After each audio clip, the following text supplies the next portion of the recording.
Hello students, class 8। आज हमारा history में चैप्टर है स्वतंत्रता के बाद, है ना बेटा।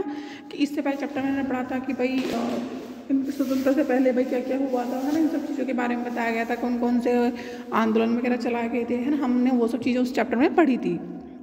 इस चैप्टर में जो हमारा कंट्री को स्वतंत्रता मिल गई थी, हमारे देश को स्वतंत्रता मिल गई थी, है ना। तो उसके बाद क्या क्या समस्याएँ सामने आई, क्या क्या हुआ, ये सब चीज़ें इसमें बताई जा रही हैं। पहला आता है एक नया और खंडित राष्ट्र। अगस्त 1947 में जब भारत आज़ाद हुआ तो उसके सामने कई बड़ी चुनौतियां थी। भाई क्या क्या बड़ी चुनौतियां थी? बंटवारे की वजह से 80 लाख शरणार्थी पाकिस्तान से भारत आ गए। जब हमारा, है ना, हम लोग स्वतंत्रता मिल गई, उसके बाद क्या हुआ कि हमारा इंडिया दो पार्ट्स में डिवाइडेड हो गया, पाकिस्तान और भारत में। तो जब बंटवारे के बाद क्या हुआ कि पाकिस्तान से कितने शरणार्थी आए थे? 80 लाख शरणार्थी भारत आए थे।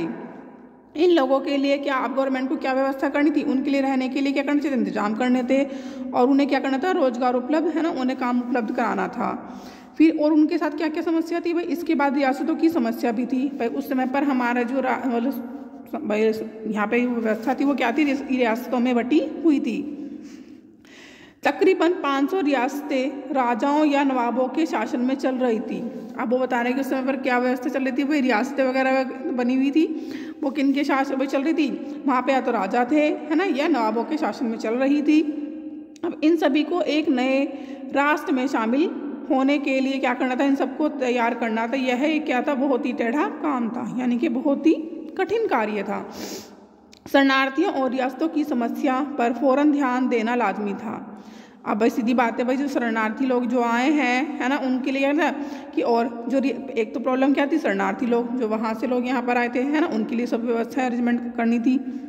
और दूसरी जो रियासतें वगैरह थी, है ना, उनको एक राष्ट्र के रूप में कन्वर्ट करना था। तो ये, है ना, इन दोनों समस्याओं पर ध्यान देना जरूरी था।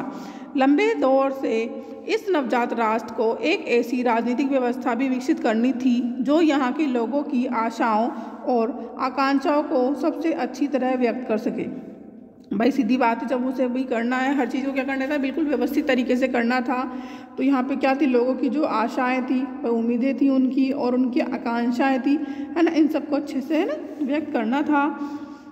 यहाँ पर यह पिक्चर शो की गई है, क्या है? इलाहाबाद में महात्मा गांधी की अस्थियों का विसर्जन 1948, है ना। महात्मा गांधी की अस्थियों का विसर्जन कहाँ किया था? 1948 में इलाहाबाद में किया गया था।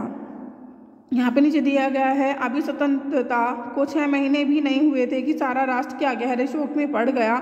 30 जनवरी 1948 को कट्टर विचारों वाले नाथूराम गोडसे ने महात्मा गांधी की हत्या कर दी थी। गांधी जी के इस दृढ़ विश्वास से मतभेद रखते थे। हिंदू और मुसलमानों को सद्भावना बनाए हुए इकट्ठे रहना चाहिए। अभी शाम हक्के बक्के राष्ट्र के आकाशवाणी पर जवाहरलाल नेहरू भावुक भाषण देते हुए कहते हैं, दोस्तों, साथियों, हमारी जिंदगी की रोशनी बुझ गई है और चारों तरफ अंधेरा है। हमारे प्रिय नेता, है ना, राष्ट्रपिता अब नहीं रहे। 1947 में भारत की आबादी काफ़ी बड़ी थी, तकरीबन 34.5 करोड़। भाई 1947 में भारत की आबादी कितनी थी? 34.5, है ना, करोड़ के आसपास थी। यह आबादी भी आपस में बटी हुई थी।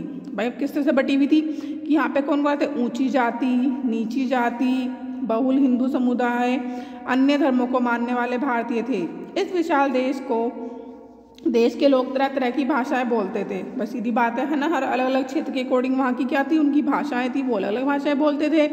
उनके पहनावों में भी क्या था? काफ़ी अंतर मिलता था देखने को। उनके खान पान में, उनके काम धंधों, भाई वो क्या काम करते हैं, इन सब में बहुत सारी हमें विविधता देखने को मिलती थी। इतनी विविधताओं वाले लोगों को एक राष्ट्र राज्य के रूप में कैसे संगठित किया जाए? भाई यहाँ पे ना अलग अलग धर्म को मानने वाले लोग, अलग अलग, है ना, भाषा बोलने वाले लोग, उनका खाना पीना रहना, है ना, मतलब उनका पहनावा सब अलग अलग था। उन सबको एक राष्ट्र के रूप में, है ना, किस तरह से संगठित किया जाए, यह एक बहुत बड़ी समस्या थी।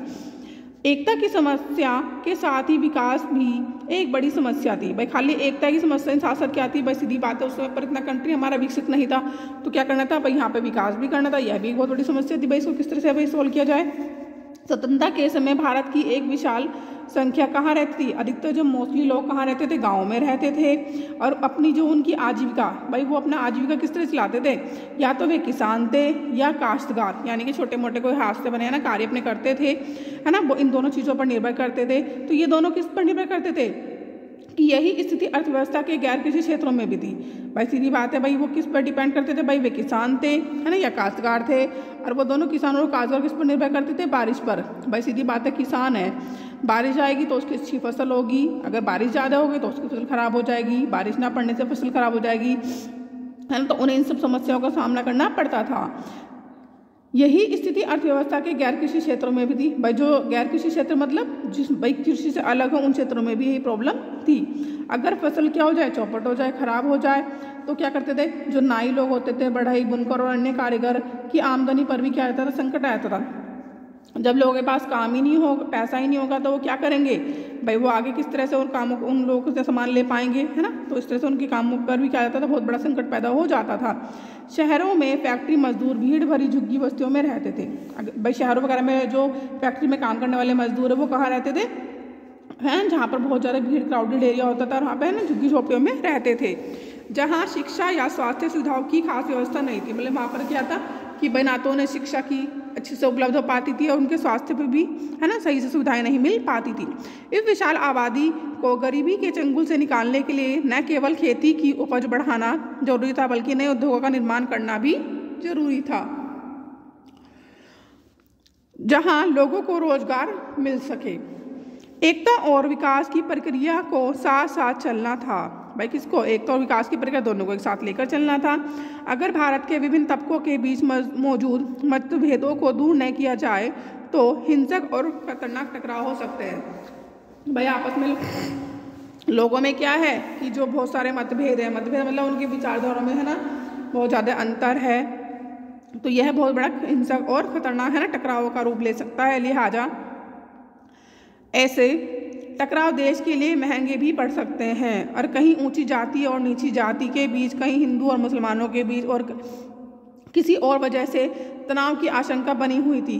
दूसरी तरफ अगर आर्थिक विकास के लाभ आबादी के बड़े हिस्से को नहीं मिलते हैं तो ज़्यादा भेदभाव पैदा हो जाएगा। भाई सीधी बात है, अगर सपोज किसी एक ग्रुप वर्ग को तो ज़्यादा सुविधाएं मिल रही है, एक को कम मिल रही है, तो इस आपस में उनमें क्या हो जाएगा? मतभेद क्रिएट हो जाएगा। जब मतभेद क्रिएट होगा तो, है ना, हिंसक भाई लड़ाई झगड़ा वगैरह होने के चांसेस बढ़ जाएंगे।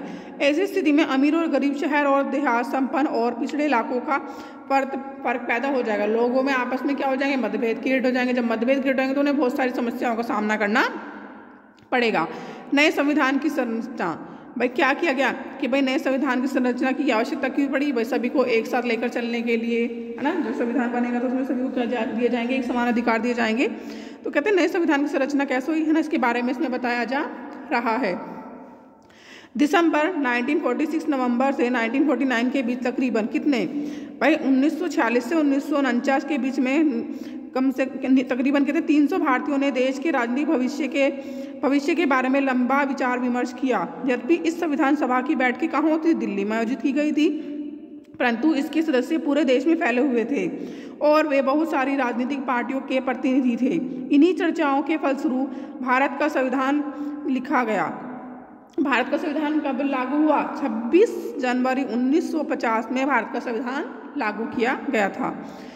यहाँ पर दिया गया है कि भाई ये बता रहे हैं कि 1947 में भारत से जाने वाले एक ब्रिटिश अफसर थे, है ना, उसी समय आप अपने परिवार या अपने घर वालों से के नाम एक खत लिखते हैं जिसमें आप किस बारे में बात करेंगे कि अंग्रेजों की अनुपस्थिति में भारत का क्या होगा, भारत के भविष्य के बारे में आपकी क्या राय है। मतलब वो कहते हैं कि आप इमेजिन कीजिए उस टाइम पीरियड के बारे में जब ब्रिटिश लोग भारत से चले गए थे, तो भारत की, है ना, आगे भाई क्या भारत का भविष्य क्या होगा, है ना, इसके बारे में आप सोचिए।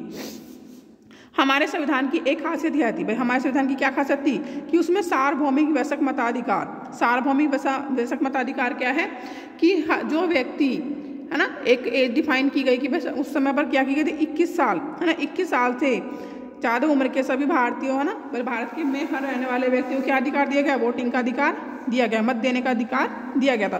तो सार्वभौमिक वयस्क मताधिकार का मतलब होता है कि सभी नागरिकों को, है ना, जो 21 साल या उससे ज़्यादा के हैं उन सभी को वोटिंग का अधिकार दिया गया। यह एक क्रांतिकारी कदम था। इससे पहले कभी भी भारतीयों को खुद अपने नेता चुनने का अधिकार नहीं था। भाई पहले तो उन लोगों को कोई भी अधिकार नहीं था, भाई ना उन्हें वोटिंग का अधिकार था, ना ही वो अपना लीडर चुन सकते थे। लेकिन इस सार्वभौमिक मताधिकार से उन सबको अधिकार मिल गया। ब्रिटेन और अमेरिका जैसे अन्य देशों की जनता को यह अधिकार कैसे मिला था? टुकड़ों में, छोटे छोटे पार्ट्स में मिला। मतलब उन्हें, जैसे यहाँ पर तो भाई स्वतंत्रता, भारत को फ्रीडम मिलने के बाद अमेरिका में क्या था कि जितने भी वहाँ के लोग थे, तो वहाँ पर क्या है कि वोटिंग का अधिकार मिला था। कैसे मिला था? उन्हें छोटे छोटे टुकड़ों में मिला था। कि फिर इसमें अभी है ना, हम आगे आपको ये बताएंगे। वहाँ सबसे पहले किनको अधिकार मिला था? सबसे पहले संपन्न पुरुषों को, यानी कि जो फाइनेंशियली स्ट्रॉन्ग लोग थे उन लोगों को मिला था। उसके बाद किसको मिला? जो शिक्षित पुरुष थे उनको मताधिकार मिला था। उसके बाद मजदूर पुरुषों को बहुत लंबे संघर्ष के बाद अधिकार मिला था। और उसके बाद सबसे लास्ट में किनको वोटिंग का अधिकार मिला? महिलाओं को सबसे अंत में मताधिकार दिया गया था। बहुत लंबे संघर्ष के बाद उनको ये अधिकार दिया गया था। इसके विपरीत भारत में आज़ादी के कुछ ही समय बाद ये फैसला ले लिया गया था कि देश के सभी स्त्री पुरुषों को यह अधिकार दिया जाए, भले ही वे अमीर हो, गरीब हो, पढ़े लिखे हो या अनपढ़ हो। इससे कोई मतलब नहीं है। सभी को क्या मानना चाहिए? एक समान मानना चाहिए। सभी को अधिकार दिया जाना चाहिए। यहाँ पर जो चित्र 2 शो किया गया, दिखाया गया, संविधान के उद्देश्यों पर रोशनी डालने वाले प्रस्ताव को पढ़ते हुए जवाहरलाल नेहरू, कि भाई जब संविधान वगैरह बनाया गया था, है ना, उन पे क्या क्या भाई उद्देश्य रख के बनाया गया था, इन सब पर क्या है ना, वो एक मतलब लोगों की रोशनी, मतलब उसके बारे में संक्षेप रूप में बता रहे हैं।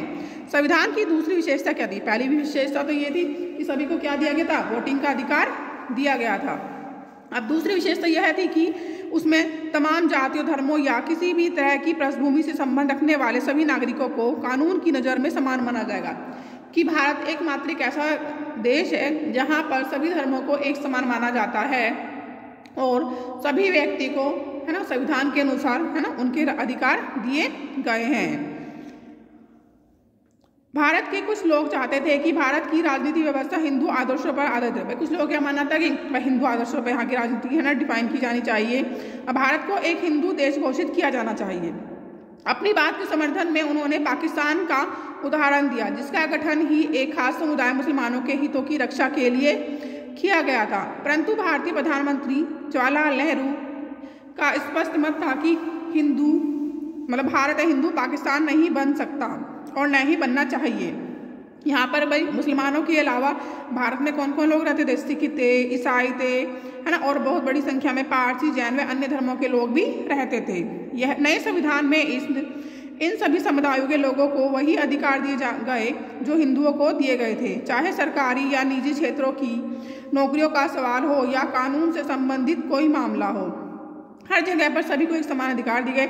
इन सभी समुदायों के लोगों को भी वैसे ही अवसर देने का प्रावधान किया गया जैसे हिंदुओं को दिया गया था। हमने संविधान की 2 विशेषताओं के बारे में पढ़ा है। और संविधान की तीसरी विशेषता क्या थी? कि इसमें समाज के निर्धन और सबसे वंचित तबकों के लिए विशेष सुविधाओं की व्यवस्था की गई। भारत के सम्मान को कलंकित करने वाली, भारत में पहले क्या थी कि छुआछूत की थी, है ना, ये तो इस परंपरा को क्या कर दिया गया था? खत्म किया ना, सिस्टम को खत्म किया गया। अब तक हिंदुओं के मंदिरों में केवल ऊंची जाति के लोग ही जाते थे, लेकिन अब उन्हें सभी लोगों के लिए क्या कर दिया? खोल दिया गया। जिन्हें अब तक अछूत माना जाता था, अब वे भी मंदिर में जा सकते थे। एक लंबी बहस के बाद संविधान सभा ने यह भी तय किया कि विधायिका की कुछ सीटें और सरकारी नौकरियों के में कुछ हिस्सा निचली जातियों के लिए। इस संविधान में भाई क्या डिसाइड किया गया कि भाई विधायिका में कुछ सीटें सरकारी नौकरियों में, है, निचली जाति के सदस्यों को भी आरक्षित किया जाए। कुछ लोगों की दलील थी कि अछूत, जिन्हें उस समय हरिजन कहा जाता था, उम्मीदवारों के पास इतने अंक या शैक्षिक योग्यता नहीं होती थी। मतलब यानी कि भाई उनके पास क्या होते थे कि भाई वे लोग ज़्यादा पढ़े लिखे नहीं होते थे या उनके मार्क्स क्या ज़्यादा अच्छे नहीं होते थे, तो इसलिए वो ऊंचे पदों पर नहीं आ सकते। तो उन्होंने क्या किया? वे भारतीय प्रशासनिक सेवा जैसी प्रतिष्ठित नौकरियों में जा सके। परंतु जैसा कि संविधान सभा के सदस्य H.J. खाड़ेकर ने कहा था, हरिजन की अक्षमता के लिए ऊंची जातियां जिम्मेदार है। और सुविधा संपन्न सहकर्मियों को संबोधित करते हुए खाड़ेकर ने कहा था, हमें हजारों साल तक दबाकर रखा गया है। आप लोगों ने हमें अपनी सेवा में लगाए रखा और हमें इस कदर दबाया कि अब न केवल हमारे मस्तिष्क और शरीर बल्कि हमारा हृदय भी काम नहीं करता है और न ही हम आगे बढ़ पाने में सक्षम हैं।